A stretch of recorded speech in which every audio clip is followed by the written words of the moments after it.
Welcome back to the channel. My name is Brad, and today we're going to have a little sweet tea. It's sweet tea time.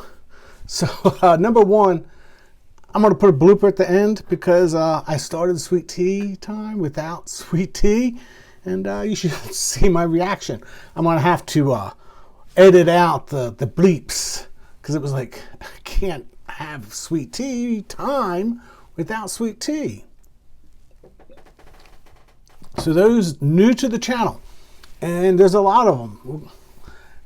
This is sweet tea. So this is Brad just going to talk about what's ever on his mind. Lots of nuggets, lots of things out there. There was some great questions this week, and one of them, I know that I answered the guy the best I could with the information I gave, and then I went back and looked for it, and trust me, I don't know where his comment went. But one of the things I'm going to talk about today was his comment. And if he's watching, I hope he didn't delete that comment because it was a good comment, just wasn't narrow enough for me to give a good answer. But I'm going to give you some hypotheticals to think about today. And you're going to have to watch to the end to get the answers to the hypotheticals. So, and we're going to talk about Warren Buffett because he's in the news and everybody's freaking out, and Brad will give you his opinion. So we're going to start the day with a little test. Test number one. I got a factory. The factory grows 10% a year and has a 12% revenue and has an operational cost of 8%. I wonder where that 8% came from. And all the net profits get reinvested. I have factory number two. It grows at 0% every year, and it gives you 20% in your revenue and has an operational cost of 8%. You know where that 8% came from because that's what I live on. You have factory number three. It shrinks 10% every year, but it gives you 30%. Woohoo! 30%. Let's chase those high distributions. But I still have my 8% operational cost of the cost of the factory. And that's an important point. It's of the cost of the factory. But all the net proceeds will be reinvested. So here's the question of the day. What factory has the highest operational cost in 7 years? Operational cost being what Brad is skimming off, and that's what he's living on. And what factory has the highest net worth in 7 years? Think about this. One grows at 10% but only pays you 12. One grows at 0 but pays you 20. One shrinks by 10 but pays you 30. Which one wins in 7 years? And this is why Brad has switched around some of his investments, because this the question wasn't worded exactly like this. The question was worded too many hypotheticals. But here you go. 10% growth with 12%, 10% growth with a 12% distribution, 0% growth, 20% distribution, shrinks by 10% every year, but has a 30% distribution. Which one wins in 7 years? You're going to have to watch to the end to find out because I did the math for you. You should be able to do the math in your head. Yeah, honestly, I couldn't even do the math in my head. I actually had to break out the Excel spreadsheet and say, I wonder if this guy really had something going on. No. And at the end of the day, I was right with my assumptions. And this is why I'm moving some baskets around, because I want things to be in the right basket. Hope that makes sense. I don't know. You're going to have to watch to the end. Another one. I am going to give a big shout out to this guy, DERVI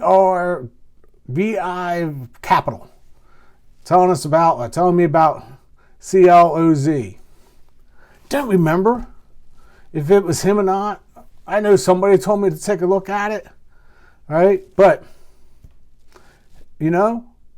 it's a very, very good ETF. I'm the ETFs in those books, great ETFs, but they're intervals.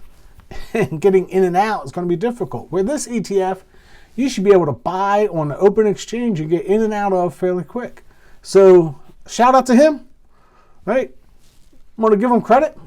And trust me, I learned so much from these comments that it's incredible. So I greatly appreciate anybody that leaves a comment, right, that gives me education. Because I'm sharing my education with you as I get educated myself, something like that, right? So big shout out. Really appreciate it. Keep it up. Didn't know if I was really going to give them credit or not. I think last week I gave people credit for a couple comments. And if I would have found that guy that made the comment last night, and I know I replied to it and I could not find it today, I would have gave him credit for that factory question. Factory 1, factory 2, or factory 3. Which you should stop the video, post it below which factory wins, and don't go back and edit. And that's what gets me. People go back and edit their comments afterwards. Oh, it was really this factory. But anyway, having fun. I think it's going to be educational for you. Warren Buffett. You know, he lives up the street, by the way, if you didn't know. And the reason I'm doing this on Saturday, by the way, because I got a football game to watch at noon tomorrow. Just saying. Got to be done. Let's get this done. I'll post it up tonight, and you guys will see it tomorrow morning. So I can watch the football game in peace. Got to have a little off time. So Warren Buffett is cashing his Apple. Come on now. I look at that going, it was up to 50% of his portfolio. And I try to live by the 5% rule. Come on. Warren's there just sitting there going, man, I just need to have a lot more of that Apple stuff. Hey, he cut it back. I get it. You got to take profits. You don't take profits, you're just going to ride something to the end. Terrible idea. And I'm going to talk about Misty and NVIDIA. I'll probably do an NVIDIA video this week. Tell you my plans, but I'll just give you some plans about that later on. Right? So, it's at all-time highs. Look at that cash. Oh man, we should listen to Warren Buffett. Warren Buffett says there's going to be a recession. There's going to be a recession. Man, did you see all the posts and all the videos about recession because Warren Buffett has so much cash, highest ever. He's got more cash than you can shake a stick at. Yeah, it's going to be a recession. He's calling for a recession. You should believe it's a recession. And if you're not catching the sarcasm, you haven't been watching the channel enough. Come on. You need to go back and watch some more of the channel. just throw it out. So, yeah, if you actually take it as the mean to his total market cap as a percentage, that's what you're looking at now. No, this is not the first time it's been this high. And it's not the last time it's been this high. Matter of fact, it's very low compared to some of the other spikes if you look at it as a percentage of total market cap. It's not his fault that he's worth so much money. It's all a percentage. It's just like the national debt. It keeps on going up, and it's going to just cause the market to go up. So no, this is not a sign. Not a sign at all that the market's crashing. This is not a sign of a recession. This chart tells you a lot more than what all these other guys are out there talking about. Warren Buffett having so much cash. You know, it's just a percentage of his portfolio. He usually runs right around that mean of 27 and the median of 25. We're only at 33. Not earth-shattering here, people. Perspective. That's all I got to say. And sometimes I need to change my perspective too. So I greatly appreciate some of the comments about that. So yeah, that's because there's a fund somebody's tried to turn me on to a couple times. And I re-looked at it yesterday and I re-looked at it today. And I think it's interesting. I do. It's an alternative. And of course, I'm always looking for another alternative other than SVOL. And I'm just wondering Maybe. But I got to do some guardrails. I think it's a little risky. I need guardrails. But I think it's something we could add to our portfolio with some guardrails. And we'll talk about it in the next couple weeks if I ever figure it out. So I always said, hey, I'm not reinvesting back into any covered calls until we get below the 50. I'm going to reinvest 25%. I get below the 100, I'm going to reinvest 50%, get below 75, or the 150, reinvest 75. And if I get below the 200-day moving average, I'm going to reinvest 100% of the leftover after I take my 8%. Hopefully that makes sense to everybody. Looking at a chart, you can see over time, there's going to be months, even years, that I'm not reinvesting back into these funds. No reason for me to buy at the top of the market. Now, if you're young, if you're in the 20s, keep on DCAing in. You're better off buying some of the market. You're better off having a small percentage in one of those AI stocks. Not somebody, this is terrible advice. Tell someone. Not all of it. I believe in that I believe in diversification. 100%. That's why I have 5 pillars. Somebody brought up a REIT today. I'm just not into REITs. I don't know. You're lucky I'm into CLOs, okay? Come on. Some people are like, you should just stay with covered calls. No, you need to have a diversification. If I knew everything about REITs and I was a REIT expert, maybe I would add it in. I knew about CLOs. I do have one realty, but that one is, I own a fund that owns a bunch of other funds and they manage it. So I'm relying on experts. Talking about that, I sold some of my business development companies. All right, there's two. There's the one I own, and then there's the other one that's an index, and I forget the letters off the top of my head.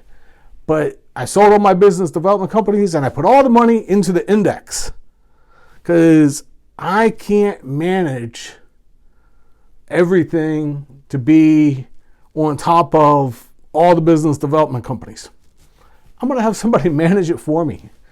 Whole lot easier. I own 2 now. I own my original one that's professionally managed and he picks it. Then I own the other fund that's an index. And I'm putting a lot of money into business development companies, which brings me up to a conversation about business development companies. And I'm going to pause the video real quick. I'm going to bring up the chart so I can talk about it. Okay, I'm back.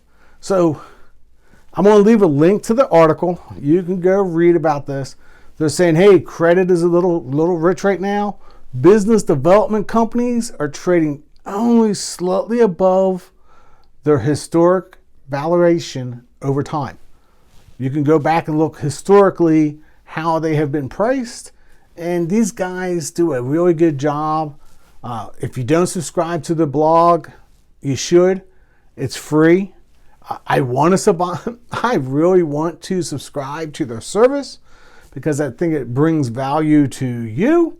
But yeah, maybe if I have a membership and people buy into my memberships, then I could be able to afford to spend the money to be part of this group. I mean, I already spent $200 and some odd dollars to be part of Steven's group. I've already spent, so I'm spending money. It's just how many memberships do you have to how many different groups, but they bring value, and that's what it's all about. So maybe I'll figure it out. Maybe right now I don't have a membership because I didn't know what value I can give by having memberships. That's the question. Now, somebody did ask me today for a copy of my Excel spreadsheet. Maybe if I had a membership, I make all those Excel spreadsheets available to everybody. But I have to figure out how to make it so you don't break it. I mean, that's always the problem. Really, it is. I had a guy at work a few years ago. I hope he's not watching. I gave him an Excel spreadsheet. I did the Excel spreadsheet because my boss wanted to press a button and have all the math done for him. That was great. Except you couldn't manually go in and delete rows. You had to hit the button and let the button do the work. If you went in and manually deleted rows, the button got all screwed up because it took data and moved it to someplace else. And wouldn't you believe a guy every month would delete rows? And you tell him you can't delete rows. You got to hit the button, let the button do it. He would go delete rows. And that's the problem. If you delete the top row of this, it's done. The Excel spreadsheet's useless. So I'm going to figure that out. Maybe I'll start a membership one day and you guys can have access to that. If you have any other ideas of what I could offer as a part of a membership, I don't want to charge anybody without giving value. And that's the problem. I love giving value. And if you don't think I'm giving you value, you don't watch. But I try to give value. And that's the whole deal, right? So anyway, going to move on. Systematic income, link down below. Business development companies only trading slightly above their normal valuation. That's a good sign. I thought they were a little rich, but according to these guys, hey, we're right around where they should be priced. So let's talk about inflation. Holy cow. I don't get it. So I live right now in the Midwest and I'm going to the East Coast.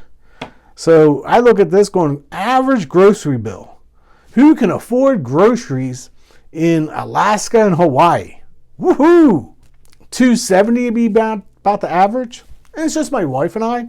We're in the, $200, but she likes organic, right? So that always adds up. But $200 a week, that's my average spend, probably thereabouts-ish. Right, so $800. So you can start doing the math, how much I live on. But you look at the inflation numbers, you just sit back and go, inflations are going down, but man, the food, the changes in pricing has just kept on going up, and they don't get it. They really don't get it. But hey, it is what it is. So I think the next one I'm going to throw up is on the same lines. So what everybody else is worried about is what happened from 2022 to 2023 November-ish. That whole big gap up there. I mean, it's just skyrocketing. And then all these college professors, because this really came from there was a college professor that says, you guys are actually better off today than you were in the past. So we don't understand what you guys are talking about. And you're sitting back going, yeah, you're focused on the last 6 to 8 months. We're focused over what happened over the last few years. It is what it is. Now, to Biden's, I'm not going to get political, but to Biden's, credit or demise or whatever you want to call it, he didn't inherit a good scenario, but it's how you manage the scenario that matters. And I think he's just old. Come on now. Joe, I'm originally from Delaware, right? Me, my mom, and Joe, right? Our beach house was just down the road from Joe's beach house. Right? His beach house is down near Dewey, but he fell over on the bike. I knew where that was at. That's the best part. So anyway, he's just getting old, all right? Good, and he's done good over the years. Always got to wonder about things like that. So let's talk about the top marginal state income tax rates. So, all right, if you're in one of these states that charges a boatload of dollars, you might want to look at living in one of these other states for retirement. Me personally, my domicile is in one of the gray states. That's right. I don't pay state income tax because I domicile in a gray state. Just saying, you might want to think about where you domicile. It's an important factor. I know there's family, and that's always an issue. Family is always an issue, and people stay where they're located for a long time. And I get it. I really do. But if you're going to be nomadic, I can tell you at the RV parks like I stayed at, you were either South Dakotian, Texas, or Floridian. You go into an RV park, that is 90% of the license plates for full-time RVers, because we don't like paying state income taxes. Every state has its pluses and minuses, so I get it. But hey, if you're not going to go live in the Philippines or Bangkok, I love to live in Bangkok. I think I could live just north of Bangkok and be just fine. I just can't get my wife to, no, she won't do it. I just want to live north of Bangkok, right? And think it'd be a good life, but no. Anyway, Belize is off the table too. She won't move to Belize, and she won't move to southern France. I don't understand that one. Who doesn't want to live in southern France? There's nothing wrong with France besides all the French people. Come on. That was a joke. My wife is half French, so inside joke. Probably not good. Anyway, flavored sweet tea. Not really sweet tea. No diabetics here. My mom's type 2 diabetic, but she's also 89, and she didn't get it until she was in her 70s. But hey, the market always moves up and to the right. For the last 123 years, long run, I took a snapshot of this just because it shows you some of what's going on. Intel is getting taken out of the S&P 500, and Nvidia is coming in. Keep that in mind, that over the long run, it goes up and to the right, and it goes up to the right because they handpick what companies are in there. It's not always the same companies. There you have it. I think we'll go up and to the right for a couple more months. I think, I think the next slide will tell you all. So if I look at U.S. debt and asset prices, again, I can't make this up. These charts just come across my desk, and this is in TradingView. So if you're going to get a TradingView account, I have an affiliate link. I'd love to go back to a paid version. I use the free version. You do not need to pay for it. But I'd love to go back to a paid version just because I can add more charts and graphs to stuff. But if you look at the national debt, you can just see as the national debt has increased, so has everything else. Again, I didn't make up the chart. Not my chart, but you can see how it works. It goes right up with it. Interesting chart. So as the debt continues to climb, everything else has to climb. And that gets back to that GDP. I think somebody in the comments said that Trump's going to cause the Great Recession. And I just shake my head going, Trump doesn't put the financial budget together. That's Congress. Yeah, he has the veto power and he can influence it, but come on, that's Congress. You got to understand the separation of powers. All right, so don't beat the poor guy up. He's inheriting. We are spending more money than we know. Doesn't matter. We're going to spend our money no matter who's in there, and the market's going to go up. Hyperinflation. Somebody said something about inflation in a few years going up. It's going to go up. He's that new member. He's right on top of it. So $10,000 portfolio way back in 2007. You invested in the NASDAQ, you got $117,000. But in 2007, that was a lot of money. Not just throwing it out for conversation. Any thoughts about that? I think it's interesting. I think if you do the right things, invest early, invest often, You get there. And then once you're older, like a lot of my viewers, hey, we just have to manage what's going on. Now this next one, hey, this is just a random. Data center electricity consumption by state. Any guesses? What state? Virginia. 25% of their power goes to data centers? That's right. NSA's there and the CIA. Langley is there. You don't think they're spying on you. There goes that tinfoil hat. But hey, you literally can't make that up. That was a chart. As soon as I saw that, I go, why would it be Virginia? And then I thought, oh, the NSA and Langley's there. That's why, because they're spying on me. Anyway, that was a joke.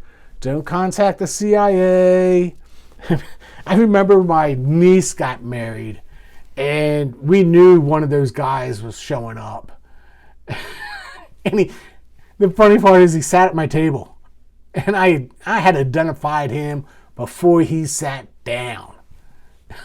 It was just like, oh yeah, you work out at Langley.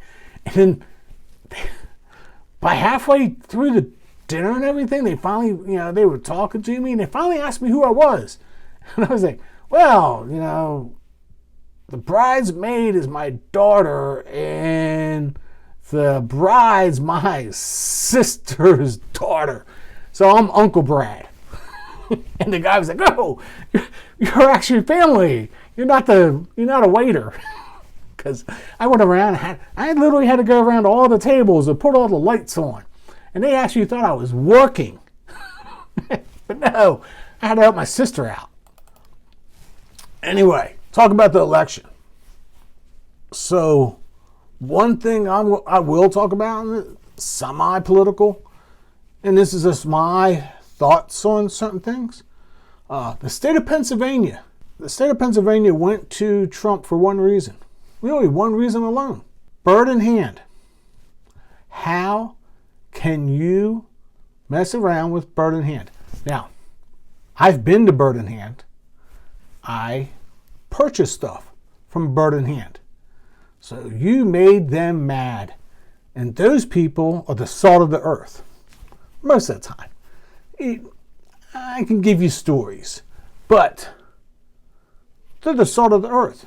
And who am I talking about? The Amish. How can the Democrats make the Amish mad? Come on. 180,000 Amish registered to vote, and they all voted one direction. Changed the election in the state of Pennsylvania. Amish. That and the Democrats didn't get the pre-vote like they thought they would. So you just got to sit back and go, you can't leave these people alone. Seriously. If you don't know the whole story, you can go ahead and go Google it. There was a lawsuit, and I've literally been there. This is one of those, you got to leave people alone sometimes. And that's just my personal opinion.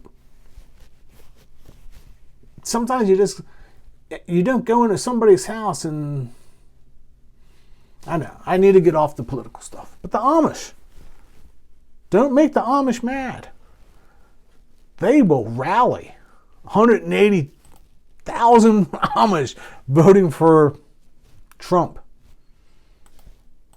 Interesting group to be voting for that direction. You would have thought they'd be voting the other direction, but no. You went in to a farm and he couldn't sell to his private customers his milk, and that just made everybody mad. And it's not just Pennsylvania. You know those Amish. I live out in the Midwest. I got a big Amish Mennonites just north of me. You don't think that the word passed along, right? Just because they can't use the telephone, don't think that they're not calling you on their cell phone. That's actually funny. If you actually know, they can actually use a cell phone for business use. Yeah, they showed up this year and voted, and they voted on the red side. Just because you went in and messed around with somebody's milk production. Milk. You're arguing about milk from the Amish. Anyway, that's an interesting story. You should go check it out, because I followed the lawsuit because I actually not really knew the guy, but I'd met him and I bought at his store, and I wasn't one of his private customers. I literally just bought it bird in hand. Right? They made good bread. You ever go through Lancaster, bird in hand, bread? Good place to stop and get some fresh bread. Now, one thing I will talk about is the government regulation on critical materials for semiconductors and energy. Yes, energy. So this is where you get into, we got to have energy dependency and everything. Well, guess what? If I look at all that red stuff on this chart, you don't mind that here in the United States. That comes from China. That's the problem. That's the real problem. So when you talk about tariffs on China, no, sorry, you can only talk so much, because you need a lot of that red stuff for independence on electricity. And you don't get it by doing tariffs on China. But we can mine it in Alaska.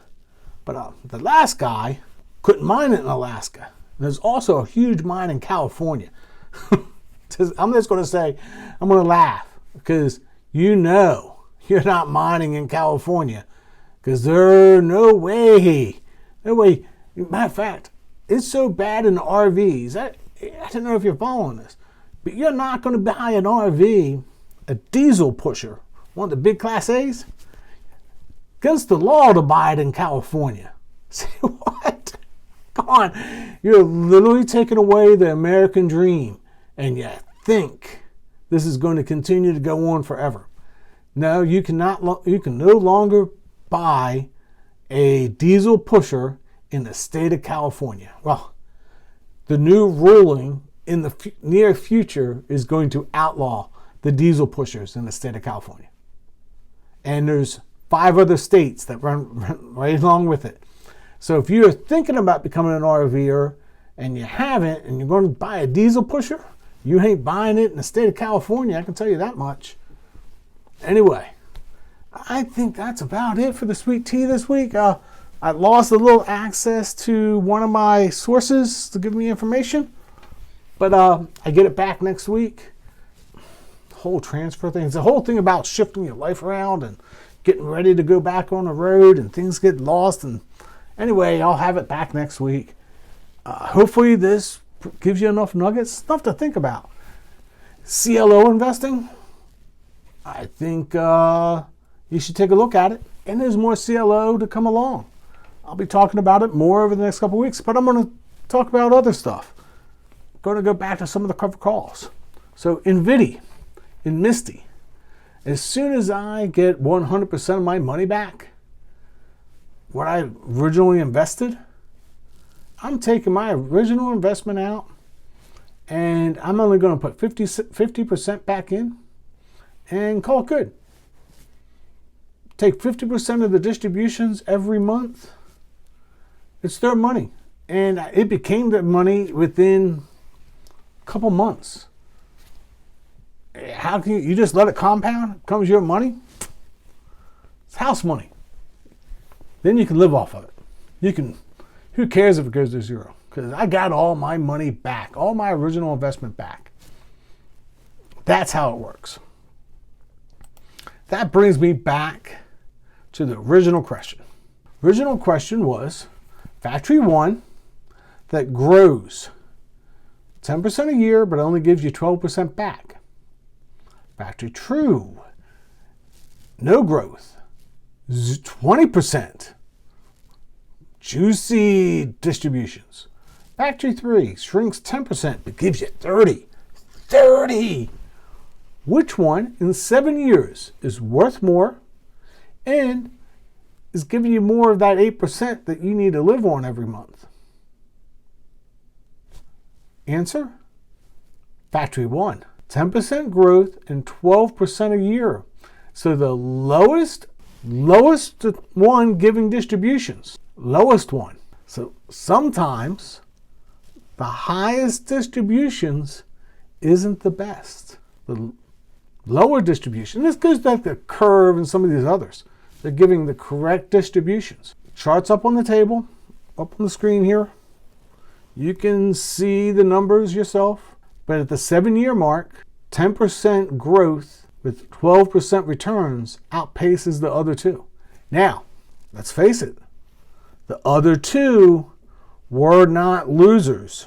Even with 10% declining every single year, it still ends up being exactly the same. That's the best part. I didn't know if you caught that in the original math, but it ends up being the exact same 30% as a 20% with no growth. So 30% with a 10% reduction and 20% is the same math, mathematically. Anybody that was good at math problems when you were in 6th grade, remember 6th and 7th grade? And they used to give you, well, all right, when I was in 6th and 7th grade, you had a train left the train station going at one speed, and you had a train going the other direction, and when would they meet? I was good at those questions. So there was a lot of people that couldn't figure those out, but those are the questions I was pretty good at. But hopefully this gives you a little bit of sweet nuggets there about, why invest in a 20% payer when a 12% payer goes up in value? And that's an important thing to think about for long-term income investing. That's it for this week. Hope you enjoyed. I'll put the blooper at the end. You will laugh because you will know exactly what I was saying. I'll just have to edit out the words. Anyway, until next time. God bless. Welcome back to the channel. Today is sweet tea. I don't even have any sweet tea. How can I do sweet tea without sweet tea? Okay, I'll be back.